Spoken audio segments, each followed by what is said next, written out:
Astaghfirullah. Bihamdillah wassalatu wassalamu ala rasulillah wa ala alihi wa sahbihi wa mawalah wa la hawla wa la quwata illa billahi wa ba'du. Allah azza wa jal, ya ayyuhalladzina amanu taqullaha haqqa tuqatih wa la tamutunna illa wa antum muslimun. Wa qala sallallahu alaihi wasallam, man salaka tariqan yaltamisu fihi ilma sahalallahu bihi tariqan ilal jannah, amma ba'du. Ibu-ibu yang dirahmati Allah subhanahu wa ta'ala, alhamdulillah pada siang hari ini kita bisa melanjutkan kembali kajian kita, masih membahas kitab Tauhid, dan kita masuk pada bab makna atau tafsir dari Tauhid dan syahadat la ilaha illallah. Artinya dari awal pembahasan kita sampai kajian terakhir minggu yang lalu itu dianggap muqaddimah. Bab 6 inilah baru masuk isi daripada kitab dan seterusnya. Di sini ada bab makna ataupun tafsir dari tauhid ataupun syahadat la ilaha illallah. Kita tahu bahwa mengucapkan la ilaha illallah itu tidak cukup, kecuali harus betul-betul memahami makna daripada kalimat la ilaha illallah. Karena dahulu di zaman jahiliyah, kenapa orang-orang musyrik itu apabila diseru oleh Nabi SAW untuk mengucapkan la ilaha illallah, mereka menolak. Bahkan mereka sombong, tidak mau mengucapkan kalimat itu. Jawabannya karena orang-orang musyrik di zaman jahiliyah itu, mereka paham kalau mengucapkan dua kalimat syahadat atau kalimat tauhid la ilaha illallah, secara otomatis mereka harus membuang Tuhan-Tuhan yang banyak yang mereka selama ini sembah. Artinya kalau mereka mengucapkan la ilaha illallah, mereka harus menghancurkan patung Hubal. Apabila mereka mengucapkan la ilaha illallah, mereka harus menghancurkan patung Lata, Uzza dan Manat. Apabila mereka mengucapkan la ilaha illallah, mereka harus menghancurkan berhala-berhala mereka. Karena la ilaha itu artinya peniadaan Tuhan yang batil disembah. Baru kemudian illallah menetapkan hanya satu-satunya Tuhan yang wajib disembah. Artinya mereka paham. Kalau mereka tidak paham, tentu mereka tidak akan menentang. Karena paham itulah makanya mereka tidak mau mengucapkan kalimat la ilaha illallah. Disayangkannya, di zaman sekarang justru kebalikannya. Orang rajin membaca la ilaha illallah, bahkan sehari itu bisa 100-200 kali selepas sholat itu atau di luar sholat. Tetapi ada sebagian kaum muslimin itu yang belum paham dengan la ilaha illallah. Dia mengucap la ilaha illallah tapi masih datang ke dukun. Mengucapkan la ilaha illallah datang pula ke paranormal. Mengucapkan la ilaha illallah masih percaya dengan klinik. Mengucapkan la ilaha illallah masih gemar pula nyimpan tangkal, jimat dan yang semacamnya. Mengucapkan la ilaha illallah masih yakin dan percaya dengan khurafat-khurafat. artinya dia tidak paham. Sebab kalau dia paham mengucapkan la ilaha illallah, tak mungkin dia datang ke dukun, ke paranormal, percaya kepada kelenik, menyimpan jimat, tangkal dan yang semacamnya, dan dia pasti akan bertawakal kepada Allah Subhanahu wa taala. Kadang-kadang aneh ya, di warung gitu kadang-kadang kaligrafinya la ilaha illallah, tapi di sampingnya ada jimatnya pula. La haula wala quwata illa billah. Jadi kaligrafinya tauhid, di sampingnya pula yang membatalkan tauhid. Yang makan sudah kenyang, nengok tangkalnya jadi mau muntah jadi. Jadi menunjukkan apa? Tidak paham kalimat la ilaha illallah, kalimat tauhid itu. Lah di sini pengarang ingin memahamkan kepada kita apa sebenarnya kalimat la ilaha illallah dan kalimat tauhid itu. Allah Subhanahu wa taala berfirman, ayat yang pertama, ulaikal ladzina yad'una min ulaikal ladzina yad'una yabtaghuna ila rabbihimul wasilata ayyuhum aqrab wa yarjuna rahmatahu wa yakhafuna adzabahu inna adzaba rabbika kana mahdhura. Orang-orang yang mereka seru itu sebenarnya mereka juga mencari jalan kepada Rabb mereka. Siapa di antara mereka yang lebih dekat kepada Allah dan mengharapkan rahmat Allah, takut dengan azab Allah, karena sesungguhnya azab Rabbmu adalah suatu yang harus ditakuti. Jadi ayat ini khitab kepada orang-orang yang disembah selain Allah dari orang-orang dari makhluk yang berakal. Allah menciptakan makhluk itu kan dua jenis, Bu ya. Ada makhluk yang berakal, ada makhluk yang tidak berakal. Makhluk tidak berakal ya bebatuan, kayu, air, apa itu kan tidak berakal, Bu. Ya, kursi, meja, kipas angin, jendela itu nggak berakal tuh. Tapi ada makhluk yang Allah Subhanahu wa taala ciptakan yang dikategorikan makhluk berakal. Dan itu ada 3 makhluk yang disebut makhluk berakal. Pertama malaikat, yang kedua jin, dan yang ketiga manusia. Nah, itu disebut makhluk berakal namanya. Pertama malaikat diciptakan dari cahaya, kedua jin diciptakan dari ujung nyala api, dan manusia diciptakan dari tanah. Mimma wusifa lakum. Nah, di sini orang-orang yang mereka seru selain daripada Allah Azza wa Jal, umpamanya ada orang yang nyembah jin, ada orang yang nyembah orang, kan itu ya. Ada orang yang nyembah malaikat.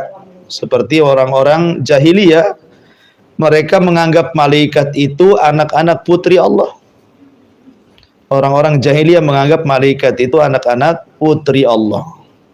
Sama dengan orang Nasrani mengatakan Isa anak Allah, orang Yahudi mengatakan Uzair anak Allah. Orang-orang jahiliyah sebagian mereka mengatakan bahwa malaikat itu anak putri Allah. Ataupun orang-orang yang nyembah jin. Jin itu kan makhluk berakal, mukallaf juga, Bu. Jin itu sama dengan kita. Makanya Allah mengatakan wa ma khalaqtul jinna wal insa illa liya'budun.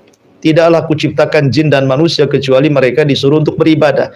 Jadi jin dengan kita itu sama suruhannya. Kita disuruh sholat, jin juga disuruh sholat. Kita disuruh puasa, jin juga disuruh puasa.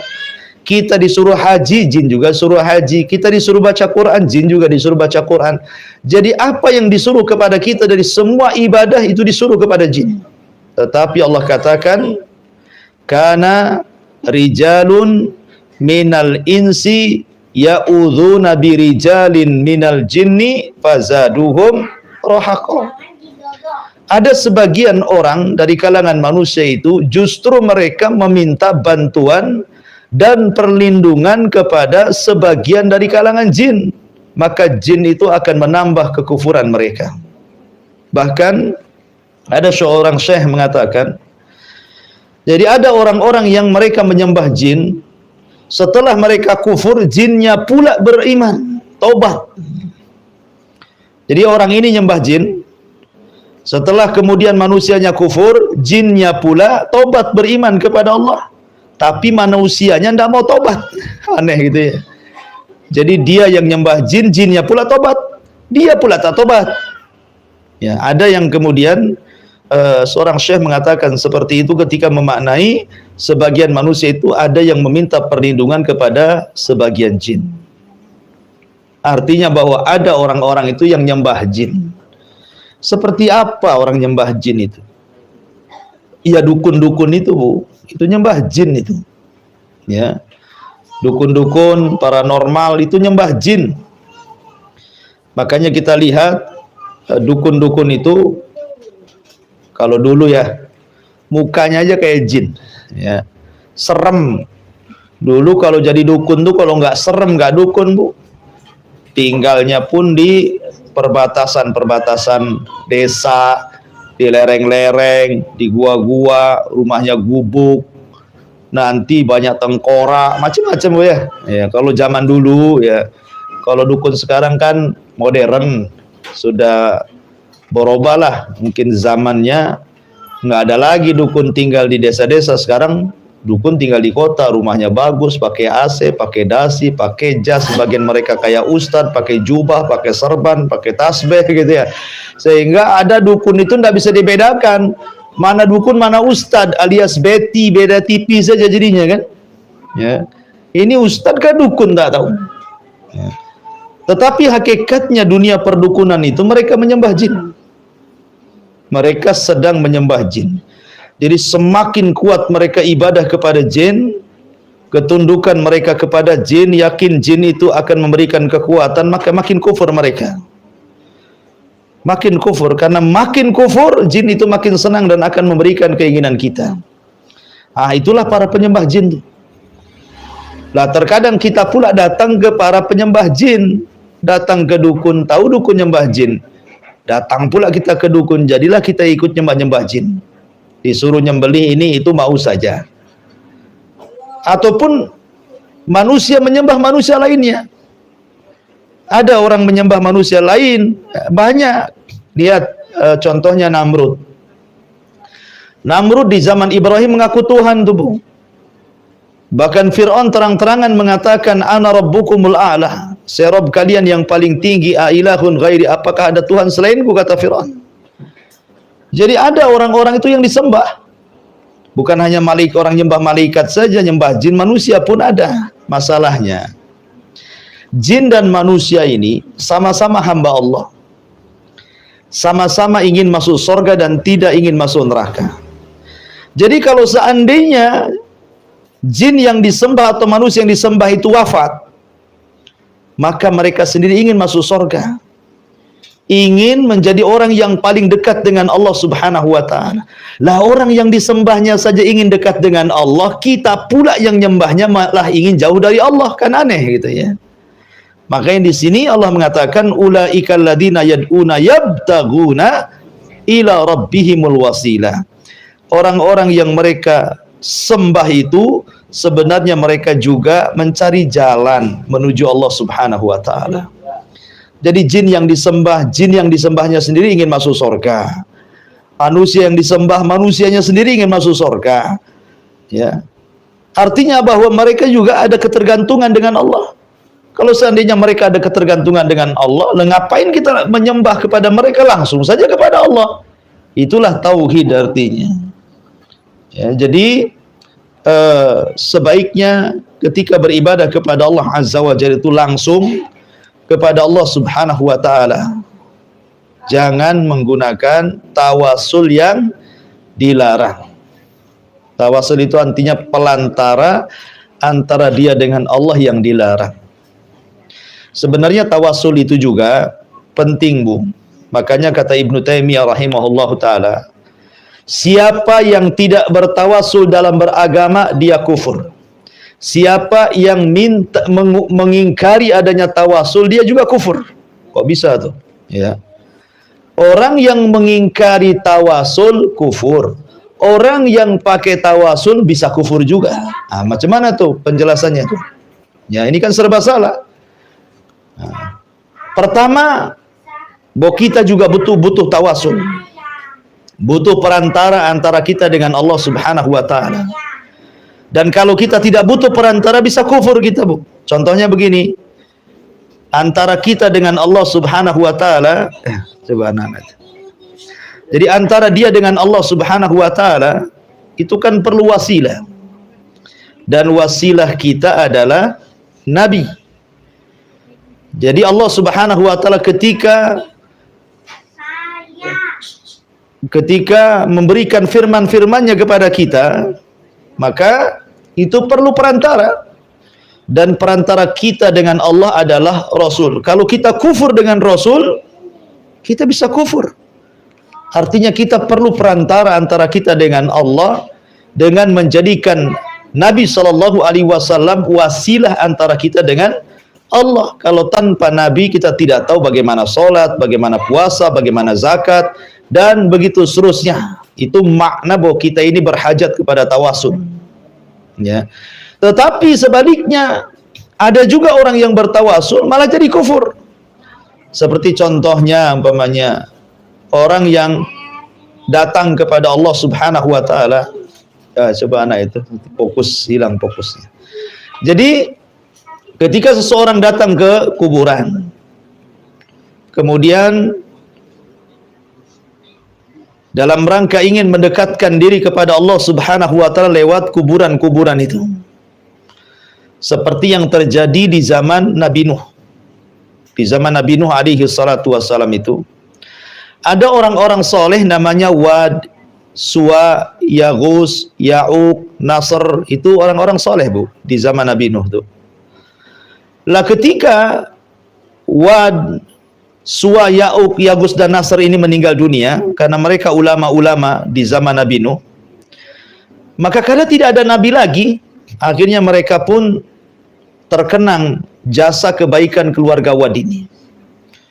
Kemudian setan datang dan mengatakan, kalian kalau cinta ulama-ulama kalian, buatlah patung mereka.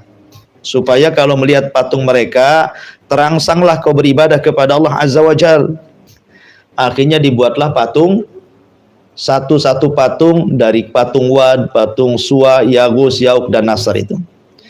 Generasi pembuat patung itu tidak nyembah. Hanya dibuat patung itu hanya untuk merangsang ibadah saja. Jadi kalau lihat patung itu ingat ulamanya gitu saja. Tetapi ketika generasi patung itu meninggal, datang generasi kedua, datang generasi ketiga, setan datang kepada mereka. Aku loh hidup di zaman bapak moyang kalian. Aku tahu maksud mereka membuat patung. Kata setan, sebenarnya orang tua nenek moyang kalian membuat patung itu supaya kalian menyembah Allah lewat patung-patung itu. Jadi iblis mengatakan kepada kaum Nuh, sembah Allah tetapi lewat patung-patung itu namanya tawasul. Kenapa? Karena patung-patung itu jelmaan orang soleh. Wad, Yaghus, Ya'uq, itu kan orang-orang soleh. Sementara orang-orang soleh itu kalau mati dekat dengan Allah. Sementara kita ini orang hina jauh dari Allah. Maka tidak boleh atau langsung kepada Allah, maka beribadah lewat patung-patung itu. Nah, itu namanya tawasul. Sementara ketika mereka kemudian dilarang karena itu sebuah kesyirikan oleh Nuh alaihi salatu wassalam, mereka malah menjawab begini, ma na'buduhum illa liyuqarribuna ilallahi zulfah. Kami tidak menyembah patung-patung itu, tapi kami ingin mendekatkan diri kepada Allah sedekat-dekatnya lewat patung itu. Itulah maksudnya. Itulah namanya arti wasilah. Lah, wasilah yang seperti ini kesyirikan. Ya. Dari sini pentingnya kita mengenal wasilah yang disyariatkan. Nah, seperti apa wasilah yang disyariatkan? Ya, mendekatkan diri kepada Allah dengan amal soleh. Mendekatkan diri kepada Allah Azza wa Jal dengan mengenal nama-nama dan sifat bagi Allah. Atau tawasul dengan orang-orang soleh yang masih hidup, minta doanya supaya kita istiqomah dan masuk surga. Jadi tawasul yang yang jelas seperti di zaman Rasul itu ada namanya bukan sahabat tabi'in, Uwais Al-Qarani. Uwais Al-Qarani. Nabi SAW mengatakan, innahu yakdumu alaikum rajulun minal Yaman yuqalu lahu Uwais Al-Qarani kana barran bi ummihi faman laqiyahu minkum falyatlub minhu an yastaghfira lahu. Kata Nabi SAW, nanti kalau ada rombongan dari Yaman, cari orang namanya Uwais Al-Qarani. Kalau sudah sampai kepada Uwais Al-Qarani, maka minta kepada Uwais agar engkau diampuni dosanya. Karena dia orang yang paling berbuat baik kepada ibunya, pasti mustajab doanya. Coba Rasul menyuruh kita datang kepada siapa? Uwais Al-Qarani. Minta doa supaya Allah mengampuni dosa kita. Itu tawasul dengan orang soleh tapi masih hidup. Maka Umar bin Khattab terkenang lah itu ya. Di zaman khalifah itu, kapanlah berjumpa dengan Uwais, akhirnya setiap datang jemaah haji dari Yaman, Umar itu bertanya kepada jemaah haji itu, afikum Uwais, ada Uwais gak di antara kalian? Nggak ada, wahai Umar. Kecewalah Umar. Tunggu tahun depan lagi, setiap ada kafilah dari Yaman, afikum Uwais, apakah ada Uwais? Kata orang Yaman, nggak ada, wahai Amirul Mukminin. Kecewa sampai beberapa kali musim haji baru ketemu. Kata jemaah haji dari Yaman, ada Uwais tapi tidak ikut rombongan kami karena dia kurang uangnya, dia sedang menggembala kambingnya orang Arab untuk mencari tambahan biaya safarnya. Akhirnya dicari, rupanya sedang sholat. Ketika Umar dan Ali mendekati, rupanya ciri-cirinya persis seperti yang disabdakan Rasul. Maka Umar pun meminta doa dan minta supaya dosanya diampuni oleh Allah Azza wa Jalla. Maka Uwais mengatakan, itu hanya berlaku kepadamu wahai Amirul Mukminin, dan aku tidak akan mendoakan yang lainnya. Selepas itu Uwais pun pergi entah berantah. Ya. Nah, ini tawasul yang dibolehkan. Ini makna yang pertama, makna tauhid dari kitab tauhid. Kemudian yang kedua, ayat yang kedua. Wa idh qala Ibrahimu li abihi wa qaumihi innani bara'um mimma ta'budun illa alladhi fatarani fa innahu sayahdin wa ja'alaha kalimatan baqiyatan fi aqibihi. Ingatlah ketika Ibrahim berkata kepada bapaknya. Siapa bapaknya Ibrahim? Yang rajih adalah namanya Azar. Azar itu bapaknya Ibrahim. Dan kaumnya, sesungguhnya aku berlepas diri dari apa yang kalian sembah. Karena di zaman Nabi Ibrahim itu, sesembahan banyak. Ada orang nyembah bintang, ada orang nyembah matahari, ada orang nyembah bulan, ada orang nyembah patung-patung, berhala-berhala. Oh, macam-macam agama di zaman Nabi Ibrahim itu. Macam-macam disembah. Ya. Makanya Ibrahim mengatakan, aku berlepas diri dari apa yang kalian sembah, tetapi aku hanya menyembah Rabb yang telah menciptakanku, illalladzi fatarani. Di sini syahidnya. Kenapa Allah Subhanahu wa taala kita sembah? Kenapa ibu tidak nyembah pohon? Kenapa ibu tidak nyembah batu? Kenapa ibu tidak menyembah lembah? Kenapa ibu tidak menyembah ular, gajah, sapi, kucing? Kenapa coba? Karena sesembahan selain daripada Allah itu tidak bisa menciptakan. Tidak bisa menciptakan. Sementara Allah yang kita sembah itu adalah pencipta alam semesta. Karena dia pencipta kita, dia pemberi rizki kita, dia penghidup dan pemati kita, bahkan dia juga penghidup dan penghancur kita. Makanya kita sembah dia. Nah sekarang kalau seandainya orang nyembah patung-patung itu loh tidak bisa menciptakan alam semesta, jangan lagi menciptakan alam semesta, dia sendiri diciptakan.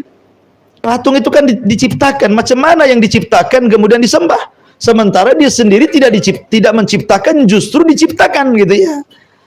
Makanya alasannya dalam ayat ini, kenapa kok kita nyembah Allah? Karena Allah itu yang menciptakan kita. Ketika Allah yang menciptakan kita, yang mengatur kita, yang menghidupkan kita, yang berikan rizki kita, maka sudah selayaknya zat yang seperti itu disembah. Sekarang orang nyembah matahari, pertanyaannya, matahari menciptakan alam? Tidak. Bulan menciptakan semesta? Tidak. Bintang menciptakan dunia? Tidak. Bahkan matahari, bulan dan bintang itu ciptaan Allah. Makanya Allah mengatakan, la tasjudu lisyamsi wala lil qamar wasjudu lillahi alladzi khalaqahunna in kuntum iyyahu ta'budun. Jangan kalian sembah bulan dan matahari, tapi sembahlah yang menciptakan keduanya jika kalian betul-betul beriman kepada Allah Subhanahu wa taala dan beribadah. Ya. Jadi ini alasannya kenapa kita mentauhidkan Allah, artinya mengesahkan Allah dan beribadah hanya kepada Allah, karena memang kita ini meyakini dengan Rabb yang telah menciptakan alam semesta. Illalladzi fatarani, itu alasannya kenapa kita menyembah Allah, karena Dia yang menciptakan kita. Ya. Illalladzi fatarani fa innahu sayahdin wa ja'alaha kalimatan baqiyatan fi aqibihi. Di sini Allah mengatakan wa id qala Ibrahim. Kenapa mu'alif rahimahullahu ta'ala mencontohkan Ibrahim? Karena Ibrahim itu Abu Tauhid, bapaknya Tauhid, Bu. Ibrahim itu bapaknya para nabi dan bapaknya Tauhid. Bahkan sejarah yang dicantumkan dalam Al-Quran tentang Ibrahim semua berkisar Tauhid. Semua berkisar Tauhid, Bu. Pertama nih, di masa remaja Ibrahim sudah ngancurin patungnya si Namrud. Diajaknya pesta oleh bapaknya Ibrahim, yuk kita pesta nih, Namrud lagi buat pesta kerajaan nih. Ibrahim bohong pula, ini sakim apa, saya lagi sakit, pergi saja sendiri katanya. Bapaknya pergi sendiri, rupanya pura-pura sakit, bangkit dia dari sakit, bawa palu, masuk dia ke istana. Sampai ke istana, masuk ruangan khusus Namrud, dilihatnya berhala banyak, dipukuli hancur-hancuran, ternyata patung yang paling besar ditinggalkan. Ketika tahu Ibrahim yang menghancurkan patung itu, Namrud ngamuk. Akhirnya kemudian mengatakan, a'anta fa'alta hadza bi alihatina ya Ibrahim. Hei Ibrahim, kau yang melakukan ini? Kata Ibrahim, enggak, bal fa'alahu kabiruhum hadza, tidak, patung yang besar itu kau yang melakukannya. Tuh buktinya palunya di sana kan itu ya. Ini satu cerita bagaimana Ibrahim mendakwakan dakwah tauhid sejak kecil. Kemudian Ibrahim ngobrol bersama kawan-kawannya malam hari, para penyembah bintang itu. Kemudian Ibrahim mengatakan, oh jangan-jangan bintang itu Tuhan saya katanya. Oh senanglah kaumnya Ibrahim sudah tobat tuh nyembah bintang katanya. Ketika pagi hari bintangnya lenyap, kata Ibrahim, inilah uhibul afilin. Masa Tuhan tenggelam, muncul Tuhan tenggelam, Tuhan apa ini katanya kan? Nggak bener ini. Akhirnya Ibrahim pun berusaha membantah orang yang nyembah bintang, bulan dan matahari. Jadi banyak kisah-kisah Ibrahim luar biasa. Ketika dibakar dia bertawakal luar biasa kepada Allah. Makanya mu'alif kemudian mencontohkan kisah Nabi Ibrahim alaihi salatu wassalam. Kemudian ayat yang ketiga, ittakhadhu ahbarahum wa ruhbanahum arbaba min dunillah wal masih ibn Maryam wa ma umiru illa liya'budu ilahan wahidan la ilaha illahu subhanahu amma yusyrikun. Mereka menjadikan orang-orang alim dan rahib-rahib mereka sebagai Rabb selain daripada Allah. Mereka juga menjadikan Al-Masih putra Maryam sebagai Rabb. Padahal mereka hanya disuruh menyembah kepada sesembahan yang Maha Esa. Tiada sesembahan yang berhak disembah melainkan Dia, Maha Suci Allah dari apa yang mereka persekutukan. Ayat ini, Bu, ada kisah menarik.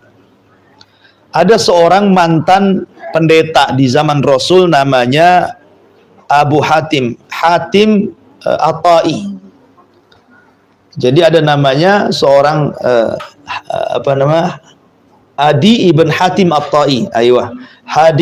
Adi ibn Hatim At-Tai radhiyallahu an. Jadi Adi bin Hatim ini dulunya mantan habrul Yahud. Mantan pembesarnya orang Nasrani. Ya, mantan pembesarnya Nasrani, artinya mungkin pendetanya lah di zaman itu ya, Adi ibn Hatim At-Tai ini. Dia masuk Islam, Bu. Jadi ketika masuk Islam dia baca ayat ini. Mereka, maksudnya mereka siapa? Yahudi dan Nasrani. Mereka mengambil orang-orang alim, maksudnya rahib-rahib Yahudi dan padri-padri Yahudi dan pendeta-pendeta Nasrani. Mereka menjadikan Tuhan selain daripada Allah. Jadi Adi bin Hatim At-Tai ini datang kepada Rasul. Rasul, saya baca ayat At-Taubah 31. Dalam ayat itu mereka orang Yahudi atau Nasrani menjadikan pendeta dan padri mereka sesembahan selain daripada Allah. Saya loh dulu mantan pendeta katanya. Kata Adi ibn Hatim mengatakan, saya ini mantan pendeta Nabi. Tidak ada yang nyembah saya. Tidak ada yang sujud kepada saya. Tidak ada yang ruku kepada saya, katanya. Lalu maksudnya apa tuh ayat dari surah At-Taubah ayat 31 itu? Kata Nabi SAW, baik saya tanya wahai Adi ibn Hatim, bukankah mereka orang-orang Yahudi dan Nasrani itu, apabila pendetanya menghalalkan, kalian ikut menghalalkannya, padahal Allah haramkan. Apabila pendetanya mengatakan haram, kalian pula ikut mengharamkannya, padahal Allah menghalalkannya. Artinya kalian menghalalkan yang dihalalkan pendeta, mengharamkan yang diharamkan pendeta, bukan menghalalkan yang dihalalkan Allah, mengharamkan yang diharamkan Allah.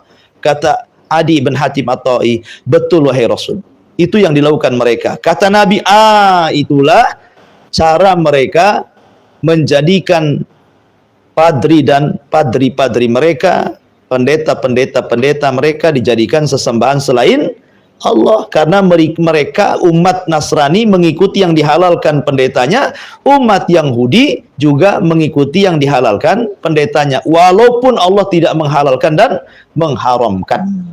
Karena halal dan haram itu hak mutlak milik Allah, bukan hak kita.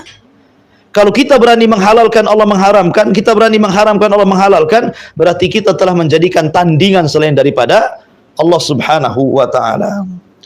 Makanya penting bahwa tidak boleh kita menyandarkan halal dan haram kecuali kepada Allah. Inilah makna tauhid. Kemudian yang terakhir, wa minan nasi may yattakhidhu min dunillahi andadan yuhibbunahum ka hubbillah walladzina amanu asyaddu hubba lillah.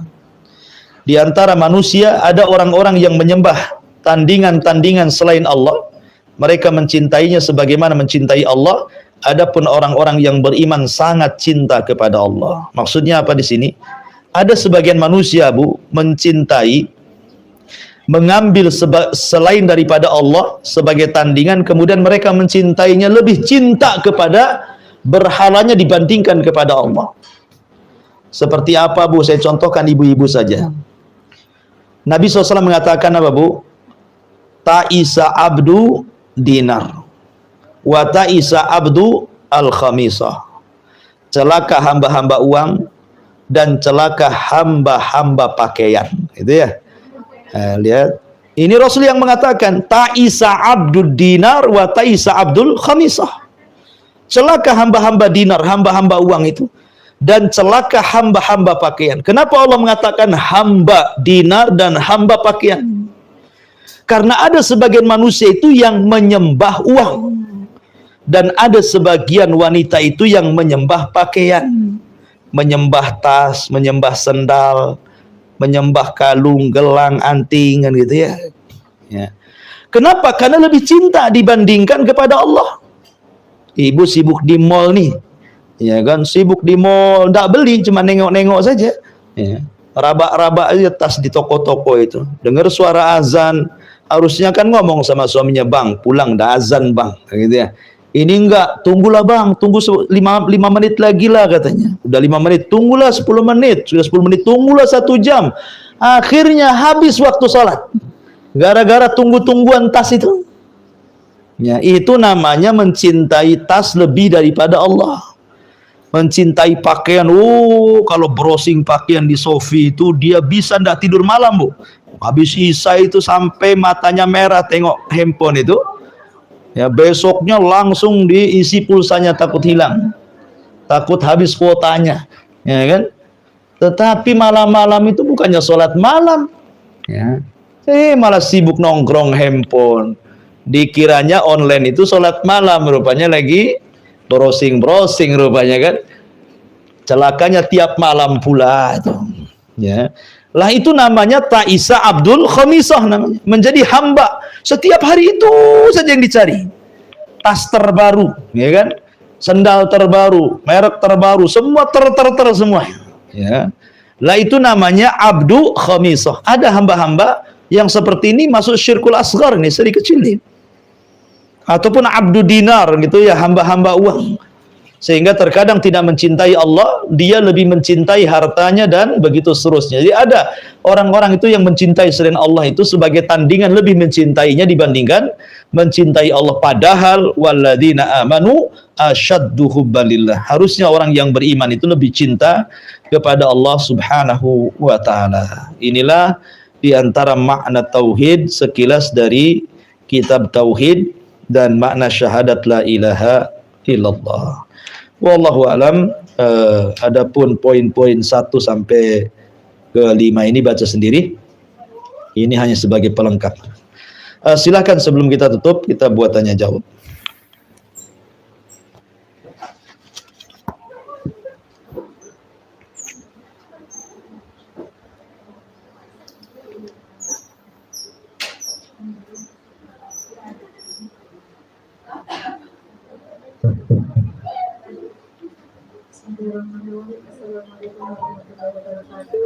Waalaikumsalam warahmatullahi wabarakatuh. Iya. Seperti yang kita ketahui, orang yang sudah meninggal itu hanya 3, amal jariah, anak doa, anak yang soleh. Maksud saya kalau ilmu yang bermanfaat, jadi amal jariah, seandainya kita mengeluarkan sedekah dari harta peninggalan dia, apakah sampai atau gimana? Mengambil sedekah dari harta waris yang sudah meninggal. Iya, harta warisan yang sudah meninggal, dia meninggalkan warisan kepada kita dan kita ambil, kita sedekahkan sebagiannya. Dan sementara di rumah itu juga ada anak-anak yatim yang harus kita bimbing, harus kita nafkahi gitu. Iya. Terima kasih Ustaz. Assalamualaikum warahmatullahi wabarakatuh. Waalaikumsalam warahmatullahi wabarakatuh. Iya, alhamdulillah. Boleh nggak seseorang mengambil harta tarikah, harta warisan, harta peninggalan, kemudian disedekahkan? Ya boleh-boleh saja. Kalau memang yang mendapatkan warisan itu redha dengan itu. Umpamanya begini nih, ayahnya meninggal, punya anak 5, gitu ya. Kemudian yang paling tua ibu nasihati, gimana kalau seandainya ini hanya nganjurin saja. Gimana kalau seandainya sepertiga harta bapak atau mungkin kurang dari sepertiga kita sedekahkan lah, baru kita bagi warisan. Setuju nggak gitu ya? Kalau nggak ada yang setuju, ya jangan, karena itu hak dia, gitu ya. Tapi kalau setuju semuanya, alhamdulillah. Kita ini sudah tidak kerja, uang ini yang cari bukan kita, yang cari ayah kita sudah meninggal, kan kita berterima kasih lah, nggak kerja tahu-tahu dapat harta gitu kan. Gimana kalau seandainya demi rasa syukur kita kepada orang tua, kita sedekahkanlah supaya sampai kepada orang tua. Itu baik tuh, kalau seandainya anak-anaknya sadar kayak gitu itu. Ya. Tapi kan kebanyakan, kata Abdullah bin Umar radhiyallahu anhuma, dulu di zaman Rasul, bapak kami dan saudara kami itu jauh lebih berharga dibandingkan uang dinar. Tapi di zaman kami, kata Abdullah bin Umar, uang dinar jauh lebih berharga dibandingkan ayah dan saudara, katanya. Itu cocok itu, nomor 2 itu di zaman kita, karena di zaman kita ini gara-gara harta nggak kenal saudara, Bu. Jangankan kepada yang hidup, yang mati saja dia hasad itu. Ya. Makanya boleh, tidak ada masalah. Tetapi walaupun demikian tentu seandainya pun itu bentuk wasiat orang tua sebelum meninggal, maka jangan disedekahkan semua. Kalaupun paling banyak dalam bab wasiat itu juga cuman 1/3, Bu. Kalau ibu ingin sedekahkan dari harta ya peninggalan, sedekahkan 1/3 saja, itu paling banyak. Jangan lebih dari 1/3. Apalagi ibu cerita tadi ada anak-anak yatim yang ditinggalkan orang tua gitu ya. Maka 2/3-nya biarlah untuk anak-anaknya. Ya, kalaupun harus disedekahkan jangan lewat dari 1/3, ya. Karena dalam bentuk wasiat aja tidak boleh 1/3, kata Rasul kepada Abdurrahman bin Auf, wasulusu aksar. 1/3 dan 1/3 itu sudah banyak untuk disedekahkan. Wallahu a'lam.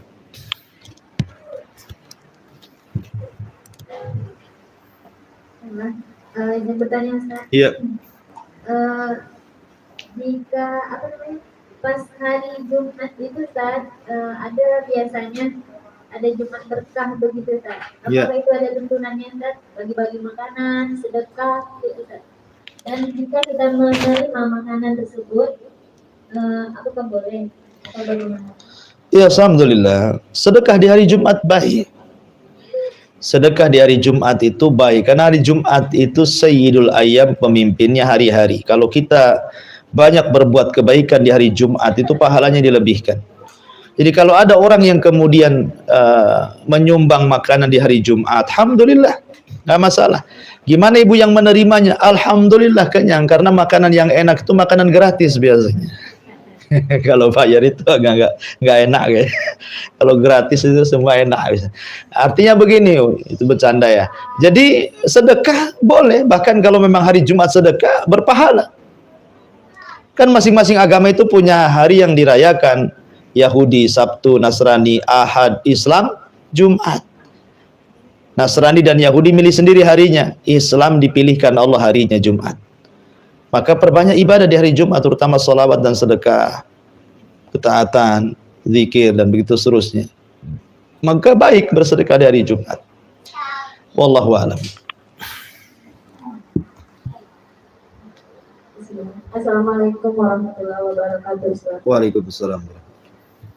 Ini mewakili pertanyaan mak-mak Ustaz. Iya. Bagaimana dengan hukum pakaian yang Ustaz bilang tadi, kita banyak pakaian tapi baju itu dipakai Ustaz? Apakah kita termasuk mensyukuri nikmat yang Allah berikan atau bagaimana Ustaz?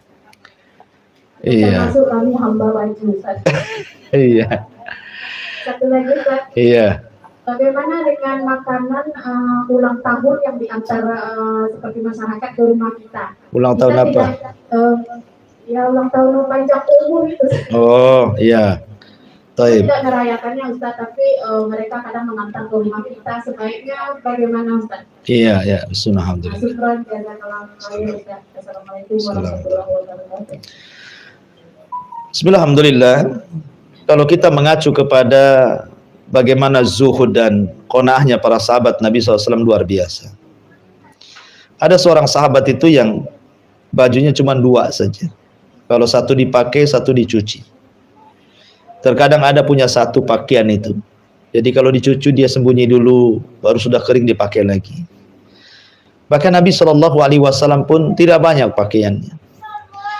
Bukan berarti kemudian kita dilarang banyak pakaian, tidak. Kita tidak dilarang banyak pakaian. Kita juga tidak dianggap sombong memakai pakaian baru, sendal baru, kendaraan baru, tidak. Sombong itu artinya merendahkan orang, itu disebut sombong dan menolak nasihat. Tetapi masalahnya kalau terlampau banyak pakaian itu. Sementara ada saudara-saudara kita yang berhajat kepada pakaian. Ini pakaian ibu 3 lemari. Tidak mungkin sekali pakai 7 rangkap kan itu. Paling juga ya 1 rangkap tuh, 2-3 rangkap sudah panas tuh. Ya kan? Artinya kalau memang pakaian-pakaian yang sudah tidak layak dipakai, maksudnya masih bagus ya, jangan pula disedekahkan yang ibu sendiri gak mau disedekahkan pula kepada orang. Itu namanya wala tayammamul khabitha minhu tunfikun walastum bi akhidhi illa antum bidufi. Jangan kalian bersedekah itu dengan harta yang kau sendiri tidak mau kecuali dengan memejamkan mata mengambilnya. Jangan, kalau memang pakaian tidak layak disedekahkan, jangan disedekahkan. Karena ada pakaian udah lama-lama, udah lapu-lapu, bau-bau kecoa gitu kan, diambilnya, dikumpuli, ya kasihkan ruli, kayaknya rendah kali orang-orang itu kan. Jangan, kalau mau ngasih yang bagus saja Bu. Kalau mengasihi orang itu yang bagus, sekalian yang bagus. Biar yang jelek-jelek itu untuk eset aja lah. Ini enggak gitu ya. Kadang-kadang yang jelek-jelek, yang kumal-kumal, yang gombal-gombal itu pun disedekahkan ke orang. Ya.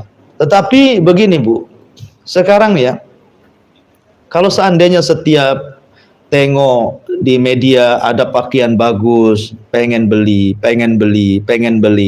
itu sebenarnya ngarah kepada hamba pakaian itu Bu. Ya, karena apa? Dia tidak bisa menahan nafsunya. Karena banyak amalan yang berkaitan dengan harta sebenarnya. Banyak amalan yang berkaitan dengan harta. Kecuali kalau pakaian yang kita pakai itu memang wasilah untuk beribadah kepada Allah, tidak masalah. Tapi kalau pakaian itu hanya ngikutin gaya, mode saja, Wah ini macam mana ini, mantap kali ini cadar banana boot ini kan. Banana boot pula. Umpamanya kan ini mantap ini cadar, wah harus punya saya kan. Oh, kemudian dipakai ya kan, akhirnya kawan ngundang fitnah pula ke kawan-kawannya. Tidak semua yang ngaji itu sanggup beli, Bu. Nggak semua orang yang hadir di majelis alim taklim itu orang kaya, sanggup membeli cadar bagus, baju bagus. Nanti kalau orang-orang yang susah ikut ngaji, yang tadinya ikhlas ingin ngaji, tengok pakaian ibu ngiler juga tuh kan. Pulanglah dia ribut sama suaminya, bang belikan tuh kawanku bagus lo pakaiannya, stres lah suaminya tuh. Ya kan? Jadi sederhana itu lebih baik hidup itu. Nggak masalah pakaian yang bermerek, tetapi hanya sekedar untuk menutup aurat. Bukan syuhrah. Syuhrah itu bukan kebanggaan, apalagi dijadikan takabur. Ya, dijadikan takabur. Karena biasanya seperti itu. Kan begini Bu, Ibu kalau pakaian yang lama-lama biasa aja jalannya kan Bu. Tapi kalau yang baru, terbaru, cadarnya baru, jalannya aja beda. Nah, itu yang repot. Nah, kalau sudah jalannya beda gitu ya, apalagi mereknya pula tak dihilangkan, masih nempel di situ biar orang tahu gitu. Nah, ini kan payah juga. Jadi merek sandalnya masih ada, merek jilbabnya masih ada, semua mereknya nempel di situ. Artinya bahwa bolehlah kita ini tidak dianggap sombong punya pakaian, tidak dianggap apa-apa. Cuman kalau kemudian menjadi apa namanya gila pakaian, asik setiap berapa hari pesan, ini kan melampau lah ya kan. Untuk apa juga kan, satu kali pakai juga tidak mungkin 7-10 rangkap.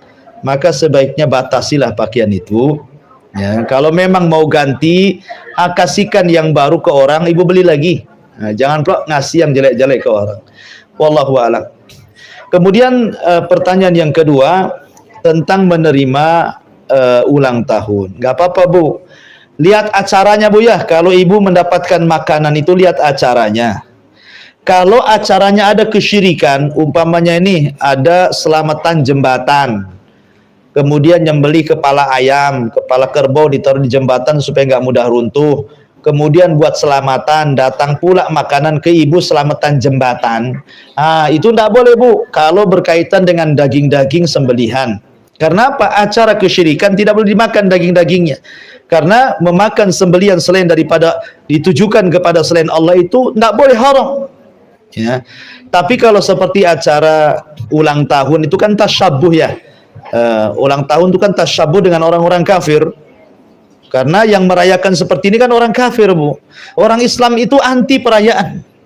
Ya, ibu nih sudah pamannya lahirnya 1 Juli 77 gitu ya. Ini sudah setiap tahun setiap 1 Juli dirayakan, setiap 1 Juli dirayakan. Lagunya panjang umurnya, rupanya besoknya mau dirayakan mati pendek umurnya. Jadi nggak bisa, orang Islam itu nggak boleh seperti itu, tasyabuh dengan orang kafir, nggak boleh. Ya. Jadi orang Islam itu harusnya kalau bersyukur akan bertambah usia, sedekah, banyak silaturahim biar dipanjangkan umurnya. Jadi kalau betul-betul ingin dipanjangkan umurnya Bu, perbanyak silaturahim. Man ahabba an yubsatolahu fi rizqihi wa yunsa'alahu fi atharihi falyasil rahimahu. Barang siapa yang mau rimpahkan rizkinya, dipanjangkan umurnya, silaturahim. Bukan dengan nyanyi panjang umurnya. Ya, mana bisa panjang umurnya, makin tua ya pendek umurnya lah kan itu. Jadi tidak benar ucapan itu. Kalau ingin panjang umur, silaturahim. Pertanyaannya, boleh nggak menerima makanan itu? Ya kalau seandainya ada orang yang ngasih, ya terima saja. Tapi jangan ngarep Bu. Jangan ditanya kapan lagi ulang tahunnya. Tetangganya kapan tuh ya? Yang sebelahnya kapan lagi tuh? Itu nggak boleh mendukung, itu namanya wala ta'awanu 'alal itsmi wal udwan. Jangan tolong menolong di atas perbuatan dosa dan permusuhan. Wallahu alam. Jadi sambil mengingkari, kalau bisa menasihatilah. Ya walaupun tidak dengan kekuasaan, dengan lisan, dengan hati. Wallahu a'lam. Ya, waalaikumsalam. Salam. Apakah hukumnya bagi seorang perempuan yang pakai cincin ketika berwudu, sementara kita sudah berusaha untuk menggoyang-goyangkan cincin tersebut supaya air wudhunya sampai ke jari tersebut? Sangkal gitu ya Ustaz? Ya kalau merasa bahwa cincin yang dipakai ketika wudhu itu airnya bisa masuk ke dalam cincin itu, maka sah, karena yang penting kan masuk. Tapi kalau ibu rasa tidak masuk, lepas saja cincinnya dulu, baru dipasang lagi selepas wudhu kan gitu. Tapi kalau cukup digerak-gerakkan kemudian air wudhunya masuk ke sela-sela cincin dan ibu yakin itu bisa membasahi anggota wudhu, nggak ada masalah. Karena ada ancaman dari Nabi SAW, wailul lil aqabi minan nar. Celaka bagi tumit-tumit yang tidak tersentuh air wudhu itu di neraka, kata Rasulullah. Jadi ini kinayah, Rasul mengarahkan ke tumit, artinya semua anggota wudhu kalau sampai tidak terkena basuhan terancam dengan neraka. Oleh karena itulah maka dianggap tidak sah wudhunya kalau sampai ada anggota wudhu tidak tersentuh air. Makanya kalau sudah digoyang-goyangkan cincinnya, kemudian alhamdulillah masuk ke pori-pori atau di balik cincin itu, ya sah-sah saja. Ya, kalau itu memang teruji seperti itu. Wallahu a'lam. Taib Bu, sudah satu lagi aja. Taib, ya silakan. Oke. Kalau gimana hukumnya waktu itu tetangga kami anaknya meninggal, Ustaz. Terus kami ikut menuju, dia memotong kambing. Terus kami nggak datang, tapi diantar ke rumah, itu bagaimana ya Ustaz? Iya, dimakan atau enggak gitu ya. Wallahu alam. Saya baca dalam ta'liqnya kitab Fathul Majid karya Muhammad Fiqi rahimahullah ta'ala, dalam ta'liq kitab Fathul Majid, kalau itu acara-acara kematian dan diniatkan kepada kematian dan itu terkait dengan sembelihan, Bu, sebaiknya tidak dimakan. Tapi kalau buah-buahan, ciki-cikian yang tidak ada unsur sembelihan, maka boleh dimakan. Tapi kalau bentuk daging-dagingan, rendang kambing, rendang sapi, gulai ayam gitu ya, pokoknya yang kaitannya hewan-hewan yang sembelih, maka sebaiknya tidak dimakan. Karena kalau acaranya untuk kematian, ya, untuk sebuah prosesi kematian atau sesajen gitu ya, untuk pohon-pohon yang sifatnya adalah ada unsur kesyirikan, Bu, maka tidak boleh dimakan. Karena hukum penyembelihan itu ada 4, Bu. Ya, ini hukum penyembelihan itu ada 4 macam. Satu, dengarkan Bu ya, satu orang nyembelih baca basmalah, ditujukan kepada Allah, ini sembelihan tauhid, halal dimakan dan barokah. Yang kedua, ketika nyembelih baca basmalah, ditujukan pula kepada selain Allah, kepada orang mati, kepada pohon-pohon, kepada tempat-tempat keramat, haram, Bu, walaupun baca basmalah ketika nyembelih karena niatnya kepada selain Allah. Kemudian yang ketiga, tidak baca basmalah, ditujukan pula kepada Allah, jamu tamu nyembelih ayam tapi tak baca basmalah, haram juga karena tidak boleh memakan binatang yang tidak menyebut nama Allah. Yang keempat, sudah tidak baca basmalah, ditujukan pula kepada selain Allah, ini namanya kesyirikan yang terstruktur namanya. Ini murokab, dosanya label, jadi nggak boleh. Ya, kalau double dosanya nggak boleh. Sudah tidak menyebut basmalah untuk kesyirikan pula. Jadi sebaiknya makanlah sembelihan yang disebut nama Allah dan niatkan karena Allah Subhanahu wa taala. Wallahu alam. Subhanakallah bihamdika asyhadu an la ilaha illa anta astaghfiruka wa atubu ilaik. Allahu ta'ala. Assalamualaikum warahmatullahi wabarakatuh.